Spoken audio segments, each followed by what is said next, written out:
चाहिए हमारे यहाँ में गुड बैक्टीरिया है, लेकिन बहुत सारे लोगों में क्या होता है वो जो गुड बैक्टीरिया जो भोजन को डाइजेस्ट करे उसी को खा गया। कौन खा गया? पूरा बैक्टीरिया एच पैलोरी। और फूड सप्लीमेंट जो होता है सबसे बेहतर फूड सप्लीमेंट जो पेशेंट को ताकत के लिए ड्रिंक सप्लीमेंट वो बैड बैक्टीरिया को बढ़ाता है। हम लोग पेशेंट को सबसे ज्यादा ड्रिंक सप्लीमेंट जो पेय पदार्थ है कौन सा कहते हैं? पेशेंट जब कमजोर हो गया ताकत के लिए कौन सा पेय पदार्थ कहते हैं पेशेंट को? कहते हैं ना दूध लेने के लिए। दूध ऐसा है, याद रखिएगा, जिस व्यक्ति के आंत में संक्रमण हो गया, आंत संक्रमण हो गया आंत में, और आंत का संक्रमण हो गया एच पैलोरी। बैक्टीरिया का नाम क्या है? H pylori. आपको थोड़ा याद कर लीजिएगा। वो अगर संक्रमण आपके आंत में हो गया तो क्या करेगा? दूध को खा लिया, अच्छा बैक्टीरिया को खा लिया, तो जैसे हम पानी पियेंगे, जैसे भोजन करेंगे, वैसे ही पैखाना बाहर बाहर तो डाइजेस्ट कितना भी लीवर बाप कर दे, लीवर का क्षमता नहीं है। लीवर जो एंजाइम को प्रोड्यूस करेगा उसका क्षमता नहीं है उस भोजन को डाइजेस्ट करना बिना गुड बैक्टीरिया के सहयोग से। और वो गुड बैक्टीरिया लीवर का देख नहीं है, वो आपके हार्ट का देख है। हार्मोन अनियंत्रित हो गया, हार्मोन को नियंत्रित कौन करेगा? हार्ट करेगा।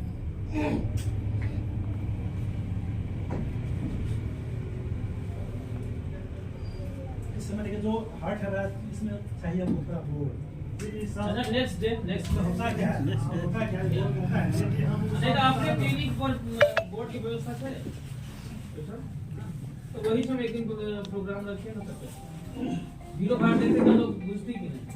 देखिए थोड़ा कॉमन है जो चैप्टर हमको सर ने दिया कि सर इस चैप्टर को कीजिए, इस छोटा मोटा चैप्टर नहीं, हार्ट बहुत बड़ा चीज। इससे समझिए सर ब्रेन के बाद हार्ट भी है क्या, और इसको 2 मिनट हम क्लियर नहीं कर सकते। नहीं बहुत आपने बहुत अच्छा किया आपने इसको। और पहली बात यह है सर कि अगर मैं एक ही दिन में सारा चीज आपको डाल दूं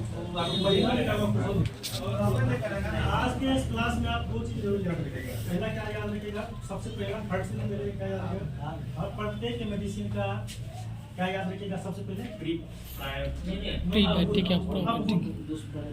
पहले दुष्परिणाम आप ब्रेन में सेट कर लीजिए। बुरा मत मानिए कि हमारा इमेज वहाँ पे खराब हो जाएगा। ये जो सलाह लेंगे आगे बढ़ेंगे, जो एटीट्यूड में रहेंगे हम उनसे सलाह नहीं लेंगे वो ज्यादा। ये भूल कभी मत रखिएगा। उम्र मत देखिएगा, तजुर्बा मत देखिएगा। कुछ ऐसा चीज होता है जो एक साल से प्रैक्टिस कर रहा है, उनसे भी आपको सीखिए। आपके इंस्टीट्यूट में हमारे पास एक सेंट्रल जैसे रिटायर्ड सलाह के बाद एडमिशन हम बैठे थे, हमारा गुम हो गए, इनसे को हो जाएगी। जब तक कौन पीछे खींचे तब तक पहुँच क्या करें।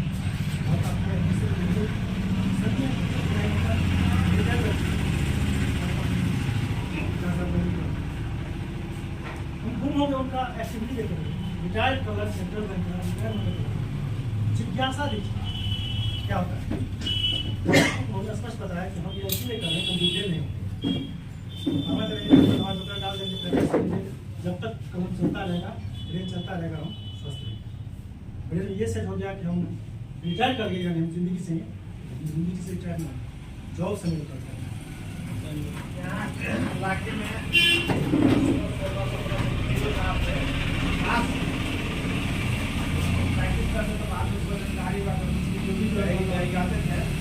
लेकिन वो हमको बोला एक बात बताए सकते हैं, जो हम यहाँ से रिटायर होंगे तो हम क्या करें? हम पहले उसको मेडिसिन दुकान खोल लीजिए,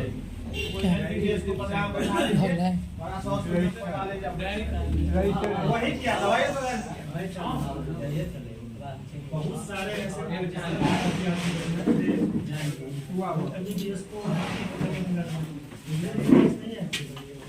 प्रैक्टिस का सवाल है।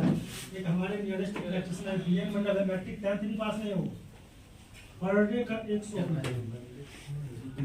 उनके पास 10 MR टाइम लगा। प्रैक्टिस आपके अपने सेल्फ पे डिपेंड है। आप लोग एक दिन इंस्टीट्यूट पर अच्छा सा 5 घंटे का सीए 1 घंटा में। धन्यवाद। हमारे रोशन बाबू के तरफ से जो प्रशिक्षण दिया गया है उसको साथ ही धन्यवाद देते हैं जो हम लोगों को कम समय में पूरे विस्तार रूप से यानी देहाती भाषा में भी हम लोगों को प्रशिक्षण दिया, तो उसके लिए मैं पुनः दिल से धन्यवाद देता हूँ और साथ ही ग्रामीण चिकित्सक के ओर से भी धन्यवाद देता हूँ। हम लोग आगे की कार्यवाही प्रारंभ करेंगे। अध्यक्ष महोदय, हम सब 18 आप भी अपना बात रखिए और आगे की कार्यवाही। आज की इस बैठक के हलाकी एवं बासोपट्टी प्रखंड के तमाम ग्रामीण चिकित्सक की ओर से मैं डॉक्टर साहब को हार्दिक अभिनंदन में स्वागत करता हूँ। तो फर्स्ट एड के बारे में हम लोगों को बताया गया, बहुत अच्छा लगा और हम लोगों को नॉलेज इससे बढ़ा। हम लोग चाहेंगे कि महीना में एक बार ऐसा प्रोग्राम हर विषय पर करावें और डॉक्टर साहब को हम पूरे बासोपट्टी इलाके की ओर से हार्दिक स्वागत करता हूँ। धन्यवाद। हमारे भंडारी जी से आग्रह करेंगे अपनी भी बात को। सर को धन्यवाद दीजिए। हॉस्पिटल जो आपके मीटिंग में आज के समावेश हॉस्पिटल के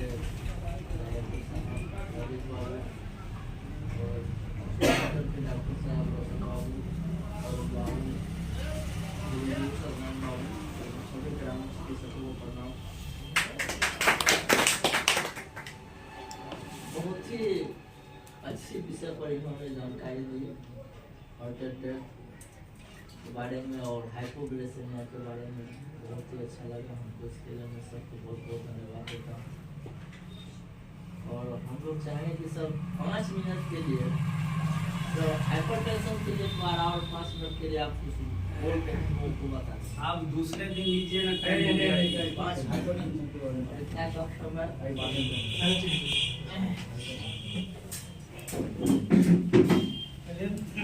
मुझे बहुत अच्छा लगा कि जिज्ञासा इस उम्र में बड़ा बहुत आदमी है और ये बीपी सर तो सब जिज्ञासा जो है ये जनक जिज्ञासा जनक है और हम बहुत खुश हैं। हाइपरटेंशन बड़ा ही कॉमन है। बीपी ब्लड प्रेशर यानी रक्त का जो प्रवाह होता है, जनरली हम लोग आकर ये समझ जनरली अच्छे से पूछेगा ब्लड प्रेशर क्या होता है, यहाँ ब्लड प्रेशर क्या होता है, ब्लड प्रेशर होता है। ब्लड प्रेशर मतलब क्या होता है, ब्लड मीन्स रक्त और प्रेशर मीन्स क्या होता है, उसका गति, ब्लड का गति प्रवाह, रक्त प्रवाह। तो हिंदी में अगर कहते क्या होता है, रक्त प्रवाह। रक्त प्रवाह का 2 ऑर्डर क्या होता है, 2 ऑर्डर। एक होता है निचला ऑर्डर, एक होता है ऊपर ऑर्डर। निचला जो ऑर्डर होता है उससे ज्यादा डिस्टर्बेंस हाइपरटेंशन नहीं है, लेकिन जो रक्त प्रवाह का ऊपर का ऑर्डर है सिस्टोलिक, वो हाइपरटेंशन के लिए। अगर आपका रक्त के प्रवाह के ऊपर का ऑर्डर सिस्टोलिक फ्लैक्चुएट कर रहा है, फ्लैक्चुएट मींस क्या होता है, ऊपर नीचा। अगर बढ़ के स्थिर हो जाए ना तो ठीक है, बढ़ के अगर स्थिर हो जाए 50 + 100 को आकर चला गया 120 है, 200 to 20 में जाके स्थिर है, वो ठीक है। उसको तोड़ना आसान है। That patient is called hypertension. इसको क्या पेशेंट कहते हैं, हाइपरटेंशन। इसको तोड़ना आसान है। लेकिन अगर उस व्यक्ति का जो सिस्टोलिक प्रेशर है वो चढ़ और उतर रहा है, जितना टाइम आप जितने भी टाइम अगर आप मेजर करते हैं, कभी 10 नीचा, कभी 20 ऊपर, कभी 10 नीचा, कभी 30 नीचे फ्लैक्चुएट हो रहा है, उसके प्रिस्क्रिप्शन हम लिखते हैं the patient is going to hypertension and BP is not recorded. हम बीपी के एक ऑर्डर उसमें नहीं लिखते।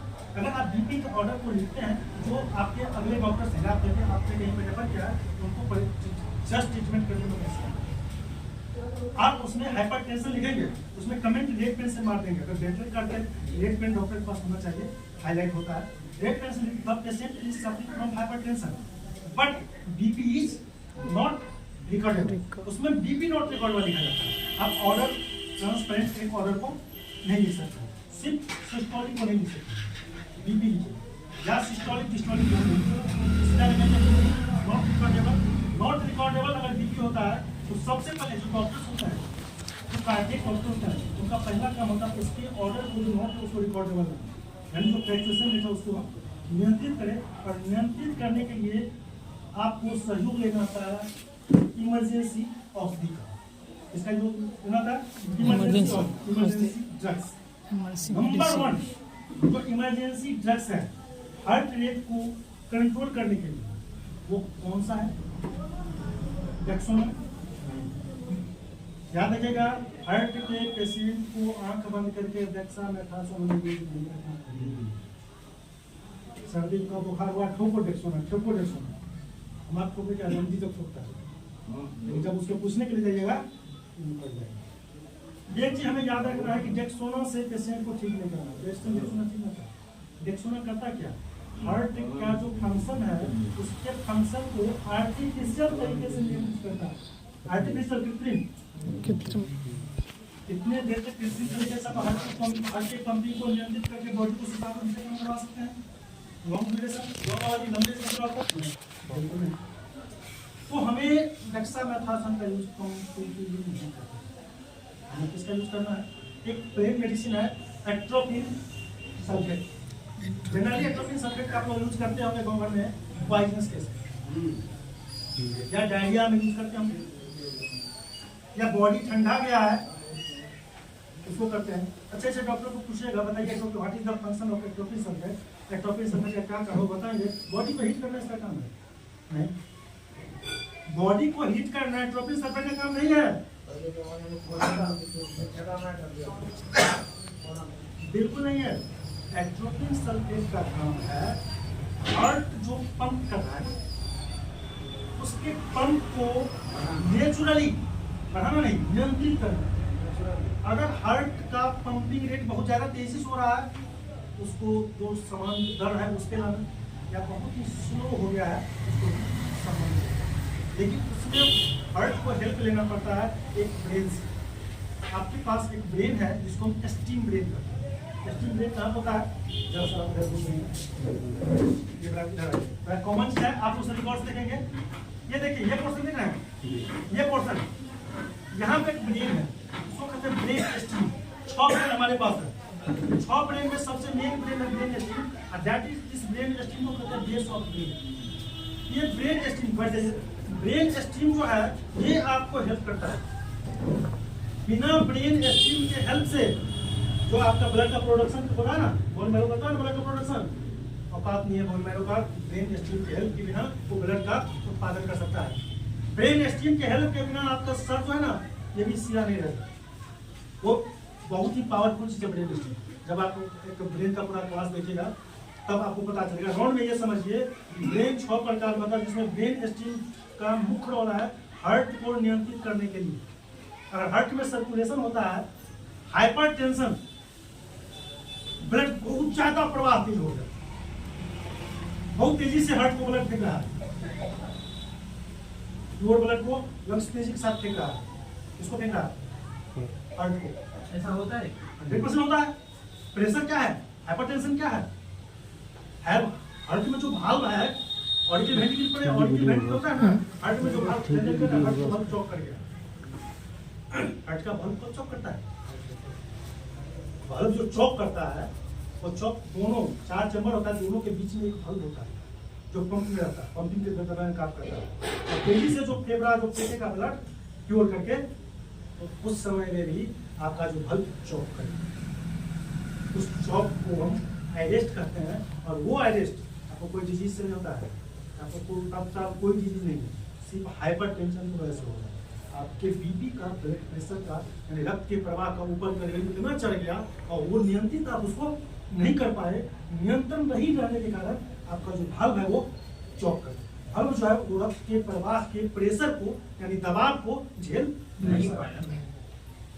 तो हाइपरटेंशन में जो रक्त का प्रवाह है उसको आर्टरी नहीं झेल पाता है, वेन नहीं झेल पाता है। तो हार्ट के वॉल्व का कितना पावर है, हार्ट का वॉल्व बहुत ही सॉफ्ट ऑर्गन, बहुत ही मुलायम कोमल ऑर्गन है बॉडी का। आर्टरी बहुत ही फ्लेक्सिबल होता है। आर्टरी कैसा होता है, जैसे गुब्बारा, लंबा वाला गुब्बारा हम लोग बनाते हैं ना, जितना हवा दीजिएगा बोलेगा, तो आर्टरी भी गुब्बारा के समान है, समझिए नीला गुब्बारा है आर्टरी। प्रेशर के कारण भी हार्ट अटैक करता है। प्रेशर के कारण होता है। तो आर्टरी जैसे ही फैला आ जाएगा, और आर्टरी जैसे हार्ट के पास वाला जो आर्टरी जैसा फैल गया, तो ढाल पे दबाव पड़ेगा। जैसे हम दोनों मिलकर अगर दाबेंगे तो बीच में ये दब जाएंगे ना, दबेंगे नहीं है, तो समझिए बीच में ये भाव है, ये बीच हम इधर से आर्टरी है, ये वेन है, हम दोनों मिलकर दाब रहे हैं, हमने फैला हुआ है, हम तो फैला हुआ है आर्टरी में, बैड कोलेस्ट्रॉल हमारे पास जमा हो गया, हम फैल रहे हैं, तो इधर से चौक सॉफ्ट ऑर्गन, ये भी सॉफ्ट ऑर्गन जो चौक हो रहा है, बल्ब जो चौक हो रहा है, रीजन ऑफ हाइपरटेंशन। हाइपरटेंशन आज के दिन में बहुत है, और हार्मोन जो हाइपरटेंशन को नियंत्रित करता है। एक चीज और याद रखिएगा, जो हम बोलते हैं, खाते हैं, पीते हैं, कुछ भी कोई बॉडी जो डेवलप करता है, सबका नियंत्रण हार्मोन के अंदर है। हार्मोन का नियंत्रण सभी पे है।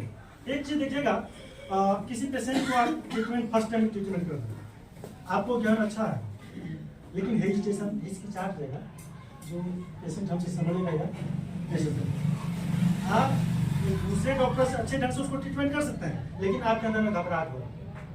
अगर घबराहट के साथ उस पेशेंट का आप ट्रीटमेंट करते हैं, एक तो पेशेंट भी सही तरीके से क्योर नहीं हो पाएगा, और आपका पसीना यहाँ से उठेगा, लंबा लंबा सांस लेंगे, आप खुद आपका भाव जो है चौक कर सकता है। उस दरमियान में आपका जो हाइपरटेंशन है, जो बीपी का ऊपर का रेट हो जाएगा, तेजी से आ जाएगा, और आपके बल पे एक्स्ट्रा प्रेशर होगा, आर्टिफिशियल एक्स्ट्रा कृत्रिम प्रेशर आपने दिया है। आपको बीमारी है तो नेचुरल प्रेशर होगा, बीमारी तो है नहीं, आपने अर्जित किया, कृत्रिम प्रेशर दिया। तो हाइपरटेंशन ऐसा चीज है, तत्काल कृत्रिम प्रेशर से भी इंसान की मौत हाइपरटेंशन में हो जाए। 100% इंसान नॉर्मल है हाइपरटेंशन के समय।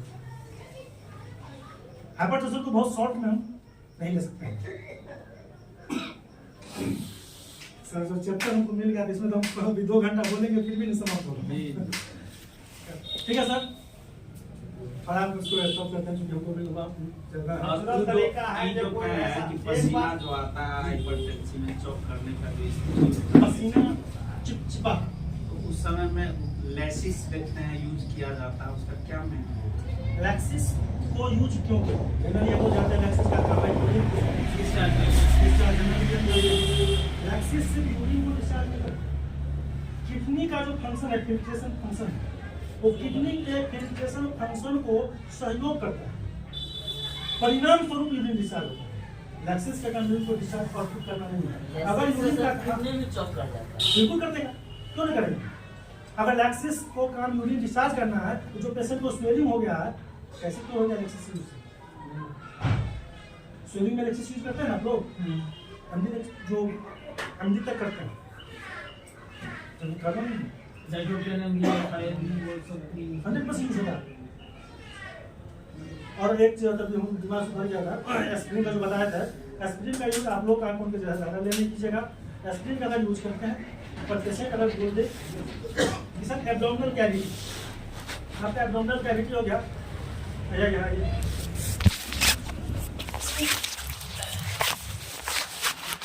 आपको पेट को जो अलग अलग नापते हैं, पेट को देखते अलग अलग है, तो कितने भागों में नापते हैं? देखो कैसे मानते हैं, खोलो खोलो खोलो, सर मत करो।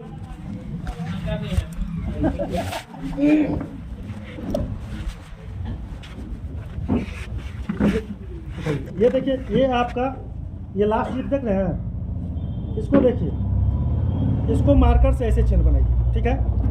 ये लिप्स का जो रेसिंग है, इसको ये मानिए, ये जो नाभि है, नाभि पे लाइन खींचिए, एक लाइन ऐसे कीजिए, एक लाइन, 2 लाइन आपने खींच दिया नाभि पे। ये नाभि से जो, इसको कहते हैं एब्डोमिनल अपर कैविटी, क्या कहेंगे इसको? एब्डोमिनल अपर कैविटी। और नाभि से नीचे ये 4 उंगली यहाँ से ऐसे रख दीजिए, नाभि के नीचे, ये क्या हो गया? Abdominal lower cavity.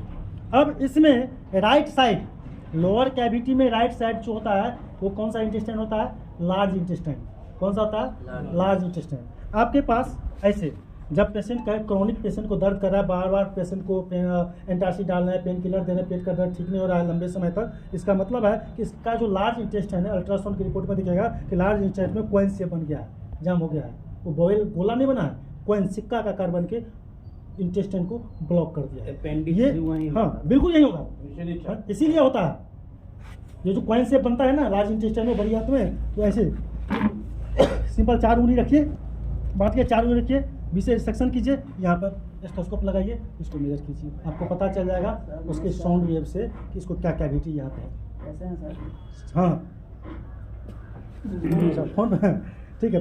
और अपर कैविटी में जो हाइपोग्लाइसेमिया का पेशेंट होता है, सॉरी हिपैटोमेगाली का जो पेशेंट होता है, उसको अगर नापते हैं तो यहाँ पर नाभि से ऊपर लगाइए स्टेथोस्कोप। यानी जॉन्डिस का पेशेंट है उसको नाभि से ऊपर लगाइए, और जो एब्डोमिनल क्रोनिक पेन है उसको नाभि से नीचे स्टेथोस्कोप लगाइए। दोनों के साउंड में आपको अंतर पता चलेगा, तब जाके पेशेंट का ट्रीटमेंट कर सकता है।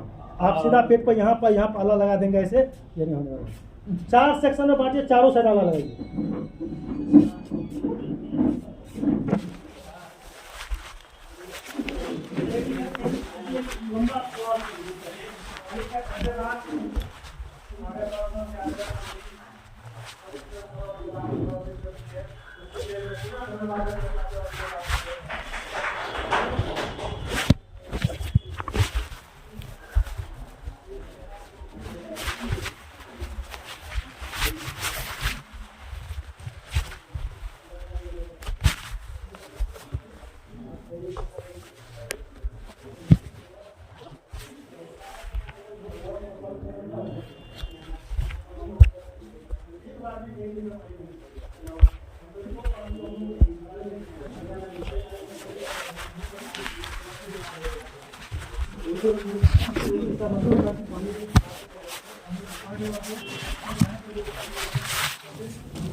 पेट देख लेंगे,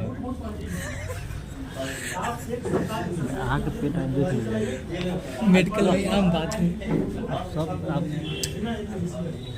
आम बात है।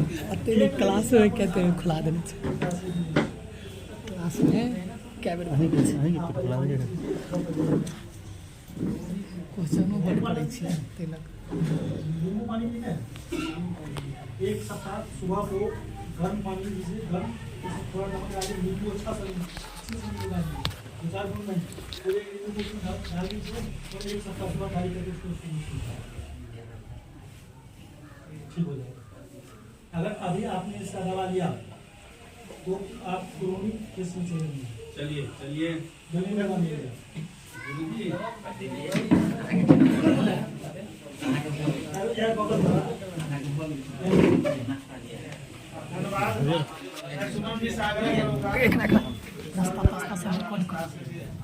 उसका वीडियो बना दिया।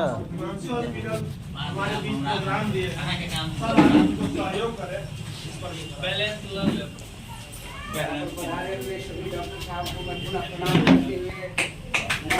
संस्था देवे से जो आने वाला है 14-15 तारीख का, उनकी शुभकामना। और डॉक्टर साहब अभी हम सभी को पुनः बहुत अच्छे मैटर पर, समय कम है, एक शब्द आता है कि नीति, नियम और नियंत्रण। नीति, नियम और नियंत्रण। किसी भी डिजीज को यदि नीति से, नियम के साथ नियंत्रित करेंगे तो वो निश्चित रूप से इक्वल टू सही होगा। जैसे डॉक्टर साहब बताए कि ऐसे खाना है, ऐसे ये करना है, और यदि हम अपना हिसाब से उसमें कुछ डोज बढ़ा दें, सभी मेडिसिन में कंपोजिशन रहता है, जो भी है, तो हमारे सर ये हॉट एक ऐसा मिडिल पॉइंट हम कह सकते हैं, और हमारे सर यहाँ पर आए हम सभी के लिए हॉट के समान ही हैं, और हम लोग दिल से धन्यवाद देते हैं कि इस बीच में ऐसे ही आते हैं और हम लोगों को बहुत अच्छे से कुछ न कुछ समझाते हैं।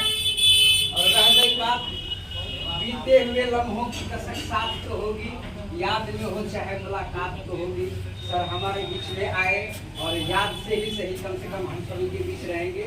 मैं पुनः इनको धन्यवाद देते हुए मैं अपनी वाणी को हमारे प्रिय नारायण जी से आग्रह करेंगे।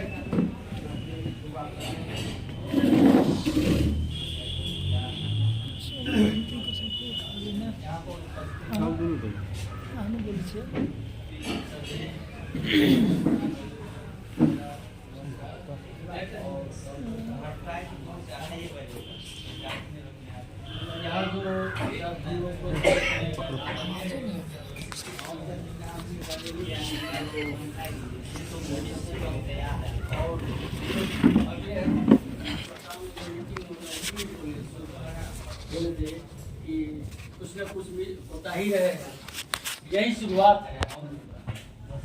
और इसी शुरुआत में हम लोग सब कोई मिलकर के हिमांशी हॉस्पिटल को भी योगदान दें और होगा जरूर होगा कि महीना में 1-2 बार प्रशिक्षण जरूर होगा और सर जितना समझाए हैं उसी के अनुकूल हम लोग करें, दायरा में करें, अच्छा रहेगा।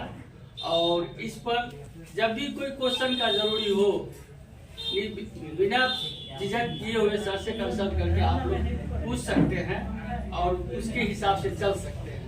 इतना ही कह के मैं अपना वाणी धन्यवाद। बाबा से हम आग्रह करबे जे बाबू कम से कम आशीर्वाद दो, जते ग्रामीण चिकित्सक छिया सर छै कम से कम आशीर्वाद। आप लोग बाहर से आ जाइए ना अंदर, जितने भी हमारे चिकित्सक हैं कृपया अंदर आ जाएंगे। सुनील जी पहले का अतिथि अंदर बैठो ना। बेर बेर प्रणाम नमस्कार। हमारे ग्रामीण चिकित्सक जे उनको नमस्कार प्रणाम। सबसे तो सर जे पूरा शरीर के केना के खोलबै या ठीक करबै कुंजी देलखिन हैं, ताहि ई कुंजी तो बहुतो के नहीं बुझल। जेना एकटा कुंजी जेना हमसब ओम शांति में छी, हम तो जाइ छी तो बूढ़ी सब कहै छथिन जे बड़ ठंडा लगैए, हम करते रहू ने तो ई बुझल हमरा नहीं छल। सोझे बुझै छलिए जे घटी अबै छै। डेढ़ बेर रोज आप कहै छी जे तरहथी रहू। जरा एकटा भेष बांधे छथिन तो ओ कहै छथिन ट्रेनर जे छै कान के ट्रेनर एकटा दबाव जी एक सेकंड और खान तो नहीं थी काम नमस्कार से गोर लगबै तो गोर लगनाइ भेला। प्रेशर कालना मीटिंग में आबि गेल दवाई भेलै इहो सब बतबै छियनि। 4 बजे तक सरकार के मीटिंग में बेर बेर धन्यवाद। आ कुंजी तो देबे करथिन आरो जे कुछ देबे के हथिन से देथिन, से कहि कम प्रणाम धन्यवाद। हाँ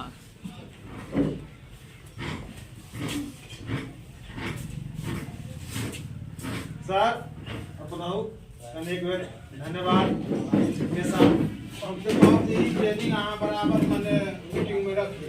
सबसे महत्वपूर्ण बात यह है जैसे वही से ज्ञान हो, बाकी हम सब एकदम छी पॉइंट के जवाब नहीं दे सके छी। अगर ये ट्रेनिंग बराबर हेते बहुत जी धन्यवाद। और का मतलब रविंदर जी से आग्रह करबे जे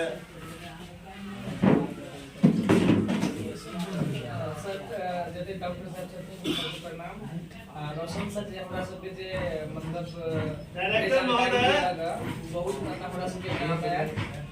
सर सब कहबै कि मतलब आइनो कार्यक्रम के राखल जे प्रशिक्षण के महीना में देल जाय और हमरो सबके मतलब सहयोग होना चाहिए हिमालय हॉस्पिटल। जी जी धन्यवाद सब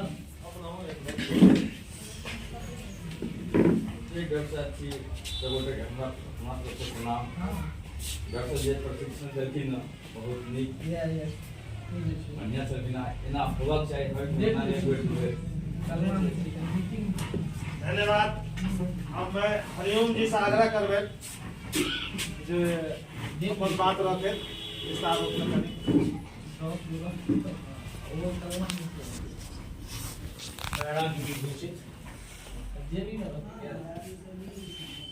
यहाँ बैठे सभी आत्माओं ये आत्माएं बारंबार व्यवहार कर रही है।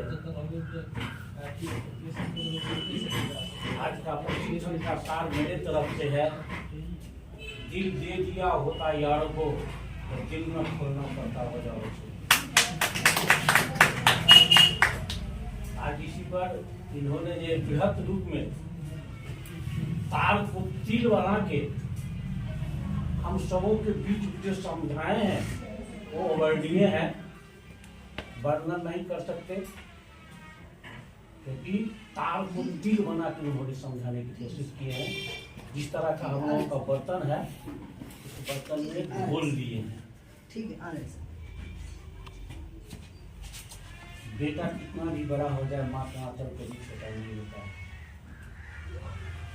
उसमें तो यहाँ पर जो सभी आत्माएं बैठे हुए हैं, उनमें ये भी एक आत्मा है, ये आत्माएं इन सभी आत्माओं को जो कुछ दिए हैं उनका वर्णन नहीं किया जा सकता है।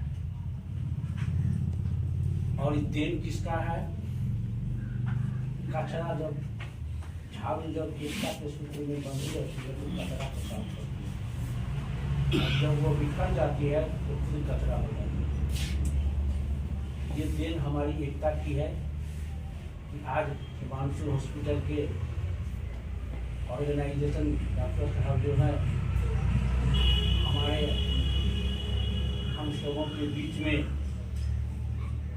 जो प्रशिक्षण दिए हैं, उनके पीछे भी कुछ एक रहस्य है। उस रहस्य को सभी हमारे डॉक्टर साहब सब जाने, समझें और परखें। वो इतना दिए हैं, हम लोग कितना दें, ये अंतर की भावना जागृत करें कि मनुष्य को यदि देना आ जाए तो लेना स्वतः ही आ जाता है। सिर्फ देने की कोशिश किया जाए। यहाँ पर 30 या 40 डॉक्टर साहब बैठे हुए हैं, यदि सप्ताह में दो पेशेंट यदि वहाँ पहुँच जाता है, आप दिए, उनके बदला में आज में कम समय में उन्होंने जो कुछ दिए तब वर्णन नहीं किया जा सकता। इसके लिए हम आग्रह करेंगे, हमारे जितने डॉक्टर साहब सब बैठे हुए हैं, तो हॉस्पिटल में कम से कम 2 पेशेंट हर सप्ताह में यदि हम लोग देना शुरू कर दें। वैसे हमारे 70 का उम्र हो चुका है, आज बहुत सारे डॉक्टर साहब आए हैं और बहुत ही समझाए हैं और कहें कि जिस भाषा में उन्होंने आज हम लोगों के बीच में रखे हैं वो वर्णनीय है, उसका वर्णन नहीं किया जा सकता। एक मेडिकल लाइन इस सरल भाषा, इतना सरल भाषा में इतनी जानकारी दिए हैं, उसका वर्णन नहीं किया जा सकता। और क्या कहें, जब ये एक किताब हम पढ़े हुए हैं, face is index of mind, जैसे किताब का विशेष चीज पहला पन्ना पर होता है, इसीलिए हम लोग हमारे जिस डॉक्टर साहब के हम लोग शिक्षक सीखे हुए हैं, वे हमेशा इस बात पर, हम और कमल नयन जी डॉक्टर साहब दोनों एक ही डॉक्टर साहब, वो हमेशा फेस देखकर ही इलाज करते हैं। Face is index of mind, हमें चेहरा देख को ही आपको दवा लिख देते थे और 95% वो सही होता। हमें उनसे कभी उससे बातचीत हुई नहीं थी, मैंने उनसे कभी देखा भी नहीं था। आज प्रथम बार में इन्होंने मुझे जो कुछ दिया वो अवर्णनीय है। मैं उससे ज़्यादा क्या कर सकता हूँ, इतनी वाणी कर मैं अपनी वाणी को विराम देता हूँ। और प्रजापिता ईश्वरीय महाविद्यालय की ओर से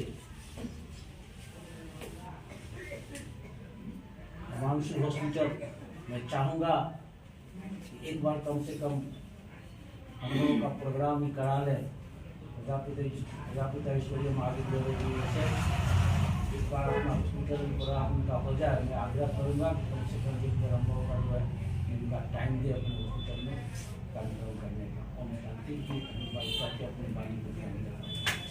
धन्यवाद। हमारे हरिओम सर जी ने आस्था से जुड़े हुए शब्द का प्रयोग करके सबों का दिल जीते हैं। मैं उनको अपने दिल से धन्यवाद देता हूँ। साथ ही मैं सुनील जी से आग्रह करूँगा वो भी अपनी बात